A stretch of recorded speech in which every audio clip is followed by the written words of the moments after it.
Champions ট্রফিতে যাওয়ার আগে বাংলাদেশের অধিনায়ক নাজমুল হোসেন শান্ত বলেছিলেন চ্যাম্পিয়ন হতেই যাচ্ছেন। শান্তর স্বপ্ন পূরণ হলে বাংলাদেশ পেত প্রায় 30 কোটি টাকা। তবে তা আর হয়নি।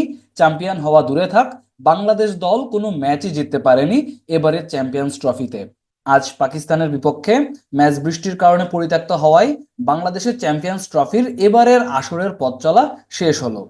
এই ম্যাচটি ছিল কেবলই নিয়ম রক্ষার, তবে বৃষ্টির কারণে পরিত্যক্ত হওয়ায় 1 পয়েন্ট করে ভাগাভাগি করে নিয়েছে দুই দল। আর তাতেই নিজেদের গ্রুপ থেকে তৃতীয় হয়ে আসর শেষ করেছে টাইগাররা। স্বাগতিক পাকিস্তান সমান পয়েন্ট নিয়ে আছে তালিকার 4-এ। যাত্রা শেষ হওয়ার পর চ্যাম্পিয়ন্স ট্রফি থেকে বাংলাদেশ দল কত টাকা পেল সে আলোচনা সামনে এসেছে। গত আসরে সেমিফাইনাল খেলা টাইগাররা এবার কোনো ম্যাচই জিততে পারেনি। জিততে না পারলেও খুব একটা বেশি লস হচ্ছে না বাংলাদেশ ক্রিকেট টিমের, কারণ এক ম্যাচ না জিতেও বেশ ভালো অঙ্কের টাকা নিয়েই ঘরে ফিরতে পারবে টাইগাররা। অংশগ্রহণের জন্যই প্রতিটি দল পাবে প্রায় 1.5 কোটি টাকা। সেই হিসেবে কোনো জয় না পেলেও বাংলাদেশ 1.5 কোটি টাকা পাচ্ছে। এছাড়াও টুর্নামেন্ট শেষে অবস্থানের ভিত্তিতে পুরস্কৃত করা হবে দলগুলোকে। বাংলাদেশ ও পাকিস্তান টুর্নামেন্ট শেষ করেছে 1 পয়েন্ট নিয়ে।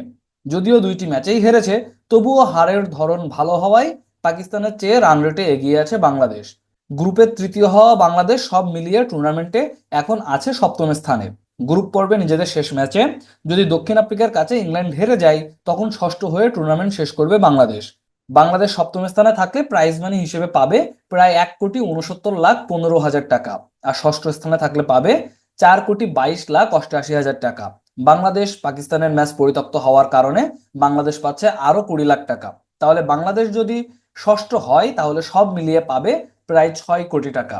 আর যদি সপ্তম হয় তবে পাবে প্রায় 3.5 কোটি টাকা। 8 দলের এই বৈশ্বিক প্রতিযোগিতায় 2017 আসরের চেয়ে প্রাইজ মানি বাড়ানো হয়েছে প্রায় 53%। আইসিসি প্রকাশিত প্রতিবেদন অনুসারে চ্যাম্পিয়ন্স ট্রফির প্রাইজ মানিতে চ্যাম্পিয়ন হওয়া দলের জন্য বরাদ্দ রাখা হয়েছে প্রায় 30 কোটি টাকা। রানার্স আপ হওয়া দল প্রাইজ মানি হিসেবে পাবে চ্যাম্পিয়ন দলের অর্ধেক। সুতরাং বলাই যায়, ব্যাটে বলে কিছু না করতে পারলেও টাকার অঙ্কে বাংলাদেশ ক্রিকেট দলের প্রাপ্তি খুব একটা খারাপ নয়। কি মনে করেন আপনারা? কমেন্টে জানাতে পারেন।